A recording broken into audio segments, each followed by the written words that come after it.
Hello, welcome to Just the Dis. My name is Brian, and we talk about Blu-rays here. And I've got some little groups to talk about. I've got some Kino Lorber 4Ks, a couple of those. I've got 3 Criterions, and then I've got a big old Imprint TV box set to talk about. So let's get into it here. We'll start with one that I'm sure a lot of people are excited about, rightfully so, the 4K Ultra HD release of Silence of the Lambs from Kino Lorber, and it's a beauty, man.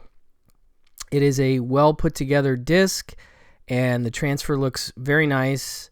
Lots of detail. Yeah, I was just excited to see this movie. It's not necessarily like a bright palette kind of movie, so I think maybe the detail that I'm seeing is a little subtler, and I'm sure you'll notice the same, but it looks very good.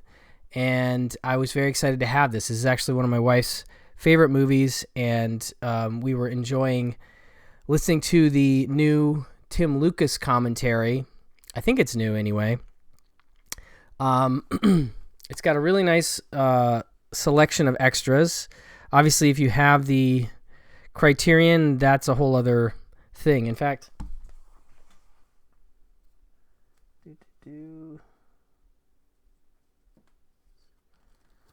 there's that. Let me just look at this now. Yeah, I mean, you've got different stuff if you have this. And you're not going to get all of it. So, like, you know, for instance, the Criterion Blu-ray has the audio commentary with Jonathan Demme, Jodie Foster, Anthony Hopkins, Ted Talley, and former FBI agent John Douglas.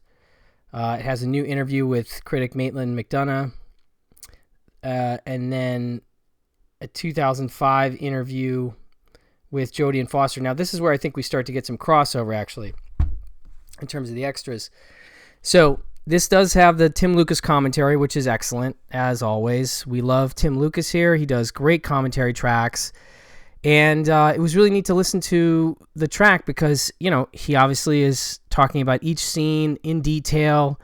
He's talking about character beats, story beats, thematics. He's also talking about differences between the novel and the film, you know, giving little extra details, a little extra shading here and there. And so I was really enjoying that, and so was my wife. But so then we have Inside the Labyrinth documentary, Page to Screen documentary, Understanding the Madness featurette, Scoring the Silence featurette, and the original 1991 Making of featurette, as well as, again, the Jodie Foster and Jonathan Demme interviews, which I think are over on this, the Criterion as well. But overall, it's a really solid special edition and a great looking 4K. And I don't... Yeah, there's no alternate artwork. Just wanted to double check that. But it's just one of those movies that's one of the penultimate thrillers of the 1990s, and just great performances all around. I love that at the beginning of the commentary, Tim Lucas mentions how Anthony Hopkins' character, you know, he like basically lives in like a castle. You know, that the asylum that he's at is kind of like this weird old castle in a way, especially the actual, you know, hallway that you have to go down to get to him. It feels like something out of Frankenstein almost, and just that he is the monster of the movie. And that's a really obvious, I guess, when I think about it, I should have thought of that years ago, but I hadn't. And I was like, oh yeah, he is. It's a monster movie in that sense. And yeah, so it's just obviously one of the great thrillers, so well put together, so memorable, so influential. And I'm happy to say that this new Kino Lorber special edition 4K is wonderful and well worth having in your collection.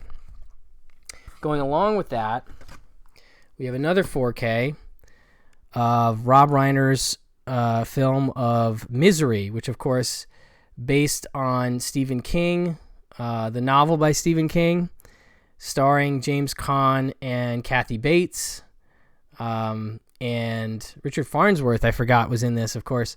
And yeah, I mean, a story that is now fairly well known, but the idea is that you have this author who has a series of successful books, and he has a tradition when he finishes a book, he takes a little trip, and in this case, he crashes his car in the mountains in a blinding snowstorm, and he ends up getting picked up by a person, this woman, who lives in a remote house and happens to be a big fan of his books and one of the characters in his books named Misery. And I don't want to give away too much if you don't know this story, but it's not a pleasant encounter with a fan. In fact, it turns into something of a hostage situation, to put it lightly. Definitely a horror movie, although as is noted in a really neat podcast that I'm a big fan of, I Saw What You Did, Millie DeChirico and Daniel Henderson's podcast about movies. They did an episode recently where Misery was one of they usually talk about two movies, and they talked about Misery, and they mentioned the comedy in it, and I had sort of forgotten about that side of things, that this is funnier than you would think. A movie like this, when you recall the plot of it, you don't go, oh yeah, that was a laugh a minute, that was hilarious. But there is something about its nature and where you can see it headed that becomes kind of comedic, and just some of the things that Kathy Bates does are kind of fun. I don't know. So that was an interesting sort of shift in my point of view. I hadn't really thought about the comedy in it. And so yeah. But so this has I believe these are older features, but nonetheless very nice. You have the commentary with director Rob Reiner, which I actually really like Rob Reiner's commentaries. I've heard a handful of them and I've enjoyed them. And then a commentary with screenwriter William Goldman, who one of the great Hollywood screenwriters, and a very good track from him as well. And then you have the Misery Loves Company featurette, Mark Scheinman's musical Misery Tour featurette, he being the composer of the film, Diagnosis Ann Wilkes featurette, Advice for the Stalked featurette, Profile of a Stalker featurette, Celebrity Stalkers featurette, Anti-Stalking Laws featurette. Lots of stalking stuff happening in this. This is another one that looks great. Really nice transfer and a lot of great detail that I didn't notice the last time I watched it. And I can't remember if I actually watched it on Blu-ray, so it might have been a big jump from DVD to this. But nonetheless, I think these two go really well together, and I very much enjoyed having Silence of the Lambs and Misery available on 4K and watchable. Good stuff from Kino Lorber to start. Then I have 3 Criterions, I guess. I'll start with Neil Jordan's film Mona Lisa. This one is, I want to say from 1984. I'm gonna blow that. 86. My bad. And it is a really wonderful film. One of my favorite Neil Jordan films, actually, and it has a lot to do with the performances of Bob Hoskins and Kathy Tyson, who, as far as I know, had never acted in a film before this film. And that is such a, I don't know, it's such an interesting proposition, because often you can have a new a new film actor come into a movie and, seem like they're a non-actor. They're interesting, but you can tell they're a non-actor, and so there's that energy of non-actorness that's in it that is maybe a little distracting, but ultimately engaging and interesting. And she's not like that in this. She comes with this really great performance. I mean, the idea, just so people know, is that Bob Hoskins' character is like sort of a low-level, thuggy type guy who's just gotten out of prison after 7 years. And I can't remember if they talk about what he went up for or not. But basically the idea is that when he gets out, he goes to see his former employer and says, like, hey, you said you take care of me. I kept my mouth shut for 7 years. I did this time for you. So back up your end of what you said you would do. And as a quote-unquote reward or whatever, he gives him a job as a driver for this call girl that works for him, and that is, of course, played by Kathy Tyson. And so they sort of develop this really interesting relationship. I mean, the whole movie, and Neil Jordan, speaks to this a bit in the commentary, has this sort of weird modern fairy tale feel to it, because it takes place in London, and Bob Hoskins has a really nice car, and he's sort of driving her around and just sort of showing at many opportunities how working class he is. And despite the fact that she herself has a similar background, it seems she definitely doesn't want to portray that. She is trying to portray this, glamorous call girl persona.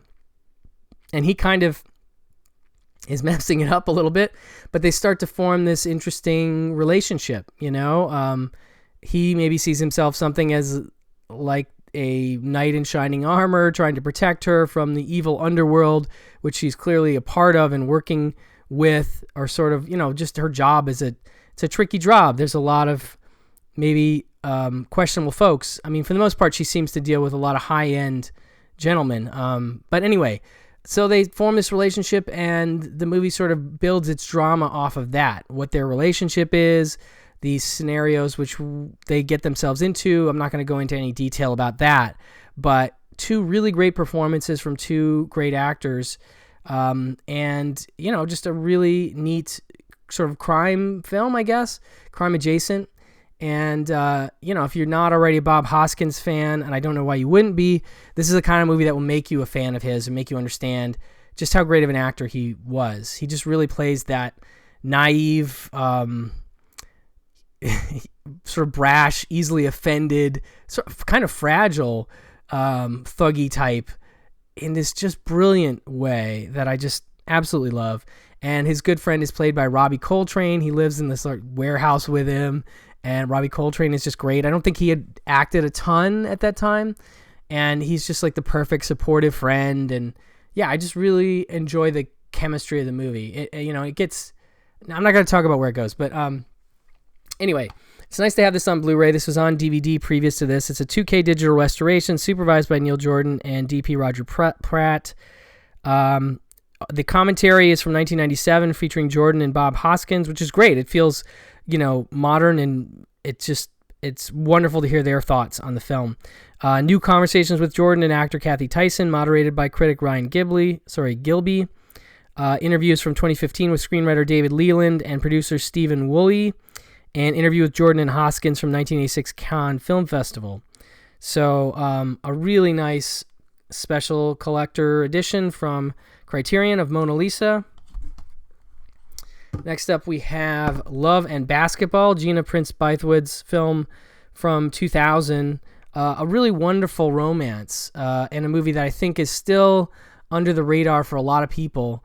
It's got a lot of cool things about it. For one, it's the story of this boy and girl who meet each other when they are very young. They live in the same neighborhood.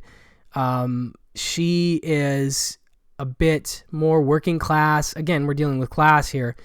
And he is the son of a basketball player, a pro ball player who's like the shooting guard for the LA Clippers. And they meet early on, and there's a great sort of montagey open where he's playing basketball with some boys, and she comes over and joins them. And I don't know if they're not sure that she's a girl, and then they pick her for a team, and she takes her hat off, and they're like, oh, she's a girl. And they proceed to have this wonderful montage set to, I think, Candy Girl by New Edition, which I think is just an adorable song. It has notes of ABC by the Jackson 5, but it's just an adorable song to watch her sort of beat him at basketball. And there's a moment where that you find out in the commentary, which is really neat, where he actually loses his temper. This is him as a kid, and pushes her down, and she falls and cuts her face.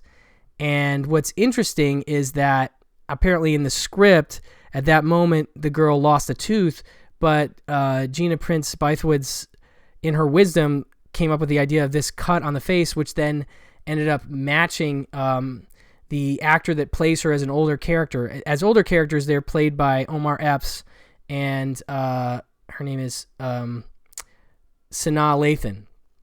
And Sanaa is a really great actor, and I don't think had done much on film at the time. but very athletic, very believable as a basketball player.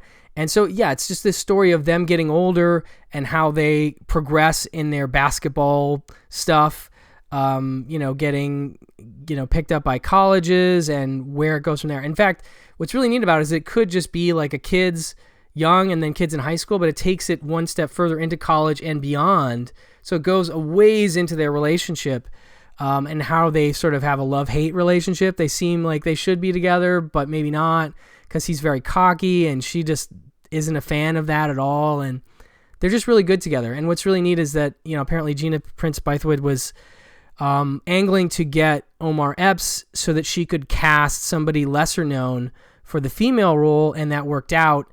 And it really makes for a great film and great chemistry. And yeah, I like this one a lot. And it's a really wonderful special edition. A lot of it coming from the old DVD. Of course, we have a new 4K digital restoration supervised by director Gina Prince Bythewood, featuring additional footage cut from the original release. Then you have audio commentaries from 2000, two of them. One featuring Prince Bythewood and actor Sanaa Lathan, which is a great commentary, actually. I was listening to that just before this recording, and it's neat to hear them talking about the casting process and how they were sizing each other up. And they just seem like they really get along, and they have a great rapport just in the commentary. So it's really neat to hear those stories of, uncertainty before the film was made. And obviously once you watch the movie, it worked out and she was a perfect choice. So anyway, that's really fun and neat. And then there's another one featuring Prince Bythewood, editor Terrellyn A. Shropshire, and composer Terrence Blanchard, who of course worked a lot with Spike Lee. This is a 40 Acres and a Mule Filmworks production, so Spike Lee is involved on a producing level. And yeah, it's just a great film. Anyway, you also have actors Omar Epps and Alfred Woodard, and the producer Reggie Rock. This is a making of documentary that features interviews with all of them. And that's great too. Basketball advisor Colleen Matsuhara, who I think was Sanaa's real coach. There was something in the commentary where she spotted her in a crowd. She's like, "Oh, there's my coach," and I remember that name. And so she's part of the documentary. There's an editing featurette about the editing of the film. New conversations among Prince Bythewood, WNBA legend and Hall of Famer Cheryl Swoops, and writer-producer actor Lena Waithe. Deleted scenes with option audio commentary by Prince Bythewood and Shropshire. Audition tape excerpts. 2 short films by Prince Bythewood, which I love when they include these. Her UCLA thesis film, Stitches from 1991, and Progress from 97, with a new introduction by her, plus an essay by Roxane Gay. So a really wonderful special edition for a movie that, again, I think has a cult following but needs a bigger audience because it's great. Just a wonderful story. And then last, in terms of the Criterion, one I haven't watched yet, but I've heard only good things about, Lizzie Borden's film Working Girls. And this one, on the back here, it says, sex work is portrayed with radical non-judgment in Lizzie Borden's immersive, richly detailed look at the rhythms and rituals of society's most stigmatized profession. Inspired by the experiences of the sex workers Borden met while making her underground feminist landmark Born in Flames. Of course, she made that as well. Working Girls reveals the textures of a day in the life of Molly Louise Smith, a photographer working part-time in a Manhattan brothel as she juggles a steady stream of clients, balances relationships with her coworkers with demands of self in a business in which the line between the personal and prostitution in the personal and professional is too easily blurred. In viewing prostitution through the lens of labor, Borden boldly desensationalizes the subject, offering an empathetic, humanizing, often humorous depiction of women for whom this work is just another day at the office.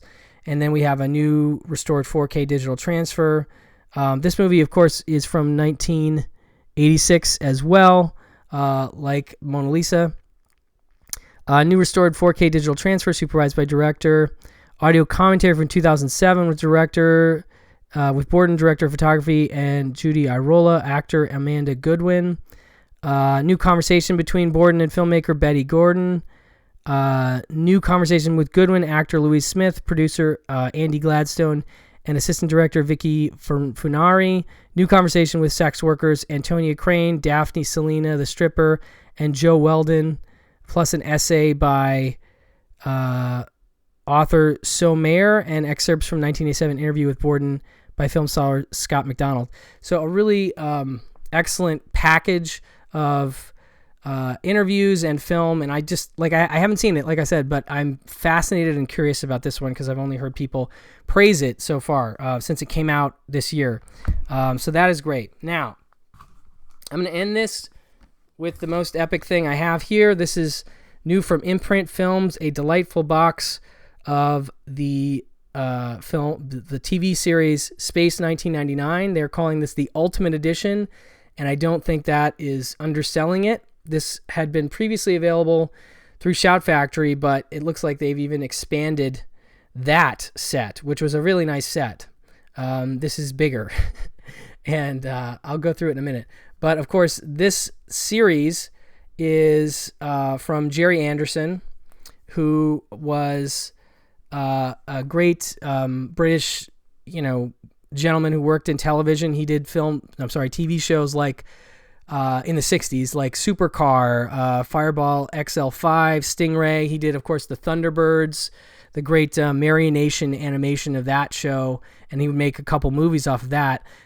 He did UFO, and then this was in 1975 and 76, and sort of the idea is that it ran for 2 series, I guess is what they call it, 2 seasons kind of, and the opening episode is set in the year 1999, and I guess there's like nuclear waste stored on the moon's far side, and that blows up, and it knocks the moon out of orbit, sending it as well as its, I think, over 300 employees, inhabitants of Moonbase Alpha, hurtling uncontrollably through space.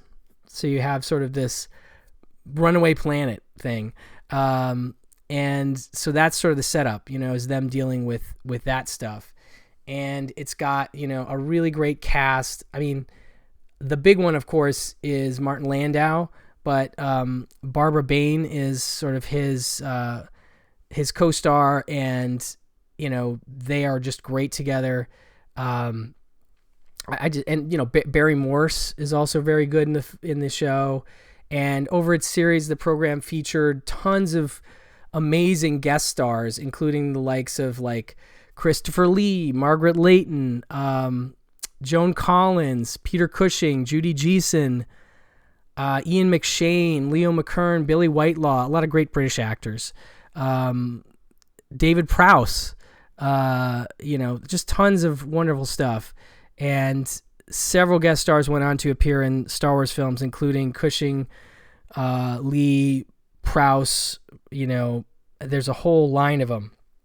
This is like a direct line to Star Wars in some ways.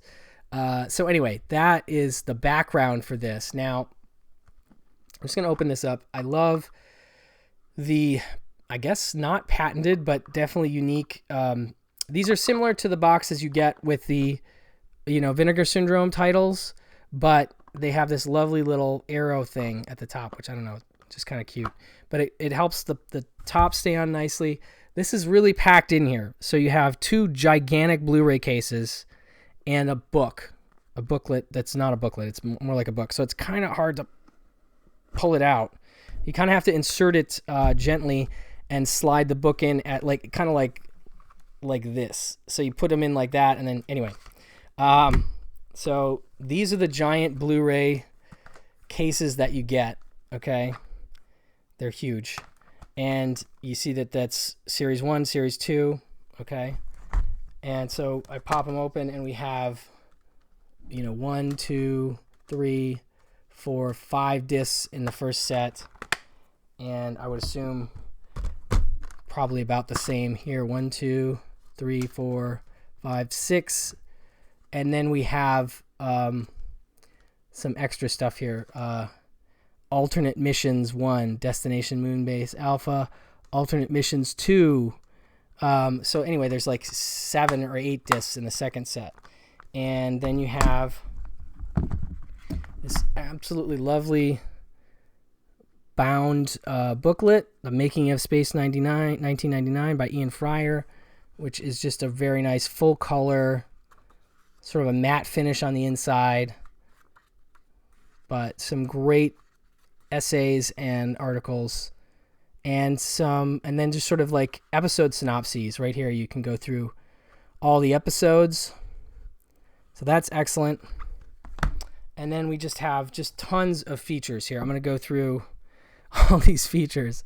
Okay, so newly remixed 5.1 and original mono audio tracks, isolated music score on 46 episodes, 8 audio commentaries by series co-creators Jerry Anderson, Sylvia Anderson, writer Johnny Byrne, and story consultant Christopher Penfold, series expert Scott Bosco, film writer Anthony Taylor.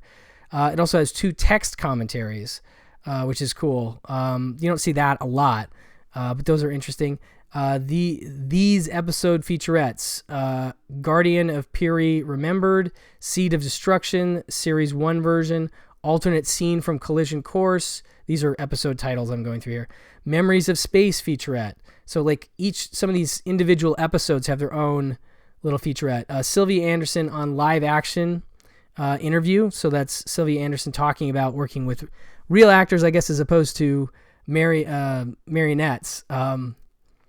Let's see. Clapperboard vintage featurette, Lions Made Ice Lolly advert, behind the scenes model shop. That's cool. So they're showing some of the special effects in terms of the models that were used for the show. New interviews with Barbara Bain, Nick Tate, director Kevin Connor. Interview with Martin Landau makes that sound like obviously an older interview with him, which is still cool. A tour through space 1999 ephemera. Outtakes, Blackpool Space City exhibition advertisement, Cosmos 1999, a stop-motion film from 1978, production archives featuring vintage documentary, on-set interviews with cast and crew, series and episode promos, original production audio, textless titles and episode material, unfinished titles for Breakaway and Missing Link, SFX plates, ad break bumpers, Martin Landau and Barbara Bain U.S. premiere intro and outro. That's super cool to have. Barry Gray's theme demo. Extensive photo galleries for every episode. The Space 1999 versions. Destination Moonbase Alpha in HD. Alien Attack in SD. Journey Through the Black Sun in SD. Cosmic Princess in SD. Trailers for all 4 films. BD-ROM material featuring select scripts and Space 1999 annuals, as well as the 48-page booklet from Fanderson featuring articles on the series and a full episode guide. And so this is just an amazing set. It's not region locked, and it is just lovely. I'm blown away. I got a chance to watch a few episodes, and I can totally understand the appeal and why this show has gotten not 1 but 2 amazing Blu-ray sets. But I do like that Imprint is not afraid to dig in and put out the box sets, and they're doing wonderful work with them.